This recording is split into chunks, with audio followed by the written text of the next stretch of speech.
La musica che abbiamo scelto è musica accogliente per lo spirito del carnevale, pensando sempre che noi siamo un luogo di cultura, ma la cultura deve essere, non va mai vista con troppa soggezione, altrimenti poi dopo, come dire, rischiamo di ritrovarci con gli stati d'animo delle scuole quando dovevamo essere interrogati. La cultura è la cosa più vicina alla nostra vita, è la nostra vita di tutti i giorni. Al via la programmazione carnescialesca del Gran Teatro La Fenice, che per questa occasione propone due titoli di rara esecuzione del catalogo mozartiano, Il sogno di Scipione e Il Re Pastore. Entrambi i pezzi sono due pezzi del giovane Mozart, addirittura il sogno di Scipione del giovanissimo perché aveva 15 anni, qui ne aveva 18, ma comunque parliamo sempre di un giovane talento che in questa musica ci fa sentire tutta la vitalità rispetto a questo mondo del teatro musicale che lui stava esplorando. Poi sarà la volta di Rossini. Domenica prossima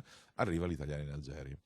Italiano in Algeri di Rossini, Gioachino Rossini, compositore legatissimo a Venezia, che a Venezia ha iniziato e finito la sua carriera italiana, la vede con l'Italiano in Algeri proprio del 1813, quando aveva 21 anni, vede proprio facciamo una produzione nuova di quest'opera che Rossini aveva scritto per un teatro veneziano nel 1813. Quest'anno non ci sarà il ballo della cavalchina, ma Abbiamo due serate su Italiani in Algeri che continuano dopo lo spettacolo con un cocktail alle Sale Apolline. Le Sale Apolline che sono sempre state un luogo di musica, in passato anche di intrattenimento,